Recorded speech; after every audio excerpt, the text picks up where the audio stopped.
waxa meeshaas ka dhacaya waa ka xunahay raali kama ahin in maanta dadka rabitaankiisa hore lagu xaliyana suurtagal maaha.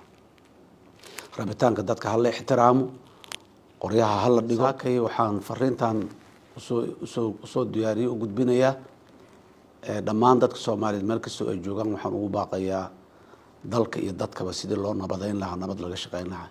waxaan rabaa si gaar ah inaan uga tacsiyeeyo dadkii ku dhintay shaqaaqadii dhawaan ka dhacday magaalada Laascaano. dhibaatada magaalada Laascaano ka dhacday waa fogtahay, waa dhibaato culus. in hore badanna waan ka dignay, waana ka hadalnay. haddana inaan rabnaa inaan u tacsiyeeyo marka hore dadkii meesha ku dhintay, qoyskii, dadkii kale odayaasha ahaa. dhammaan waxaan leeyahay samir iimaan Allah naga siiyo. inta ku dhaawacantayna muxuu Allah caafiyo. nasiib darro weyn waaye maanta in Soomaaliya meel ka mid ahay wali qoray la soo qaato.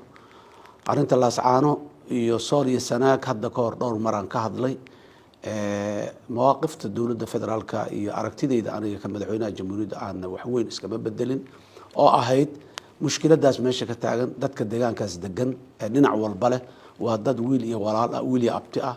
waa dad maxaan ku yiraahdaa inan iyo sodogiis iyo inan seedigiis ah. dad isdhalay, isdhex degay, isla dhashay waay. waxa isku haystaan marka jirnacayb iyo dad nacayb maahana waa siyaasad. horena waxaan u yiri aan u sheegay muddo dhowr sano ka hor ah mushkiladaasi Sool iyo Sanaag ka taagan xalkeeda xal siyaasadeed waaye. in si siyaasad ah loo xaliyo. siyaasadda guud ee Soomaaliya iyo midnimadeeda lagu raadinayo ayaana xalka muxuu ah Sool iyo Sanaag ay ku dhex jiraan. sidaas daraadeed waxa meeshaas ka dhacaya waa ka xunahay raali kama ahin in maanta dadka rabitaankiisa hore lagu xaliyana suurtagal maaha. rabitaanka dadka hal la ixtiraamo, qoryaha hal la dhigo, xabadda hal la joojiyo, hal la wada hadlo. miiska wada hadalka la isugu yimaado, hal la wada hadlo. dawladda federaalka ee Soomaaliya, madaxweynaha jamhuuriyadda haddaan ay diyaar waxaan u ahay meel kasta oo nabadaasi looga hadlaayo iyo cid kasta oo nabadaasi inay ka hadasho jecelba inaan aniga garab taaganahay, u safro tuulada ugu fog haday tahay inaan tagaan diyaar u ahay.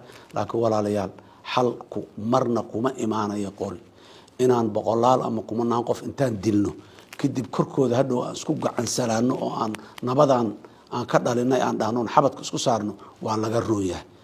balaayada bootin bakayla ayay leedahay, hal la joojiyo intaan faraha ka bixin.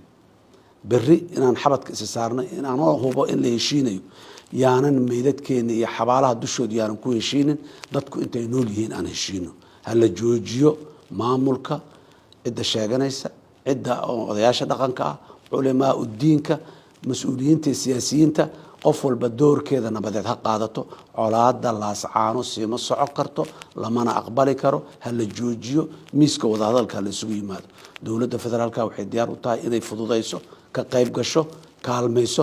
haddii toos dadka hadda ay colaadu dhaxmartay u wada fariistaan arinta waxa ka socda Laascaano waa aragti siyaasadeed. aragti siyaasadeedna qoran kuma xalisanto. xalkeeda qori kuma yimaado. kan raba iyo kan diidanbo xalkeeda qori kuma keeni karaan. hal isu yimaado, hal wada fariisto. mar walba horaan uga shaabana mushkilada ka jirta Sool iyo Sanaag waxay ku dhex jirtaa xayndaabka jirinta aan jirinayna arinta midnimada. arinta midnimadana anagu go'aanay naga tahay xoog inaan ku raadino ma doonayno. nabadaan rabnaa inaan ku raadino. dadka rabitaankiisana hala dhowraan leenahay. meeshaasi colaadaasi colaad dadka qabata maaha. dadka Soomaaliyeed ma qabato. dadka deegaanka guud ahaanna ma qabato. hal la joojiyaan ku baaqaynaa mar kale. culamaa u diinka iyo odayaasha dhaqankane ayagaa deegaanadaasoo dhanba nabadeeda weligood ka talin jiray. nabadda ha ka taliyaan. inta qoryaha dadka haysta amarka kuleh ama kuleh maxaan ku raadayay raadka kulane hala hadlaano, ha joojiyaano. wiilasha qoryaha laga qaado, hala damiyo colaada intaas. Soomaaliya guud ahaan meel kasta walaalayaal waxaan leenahay colaada ka jirta hala joojiyo, xumaanta hala joojiyo, nabadda ha lagu baaqo. lama aqbali karo dhiig kale oo Soomaaliyeed oo daata. wax la aqbali kara maaha. meel kasta ha joogo, sabab kasta ha loo soo waxeeyo. haddiina markaas aanan lagu difaacaynin diinta iyo dalka iyo dowladnimada. laakiin reer hebel iyo degaan hebel iyo koox hebel sidee warkeyga u diidi kartaa iyo koox hebel warkeeda ma doonayno muxuu ahaay xalku ma noqdo. ha laga yimaadaan leenahay walaalayaal meeshaas.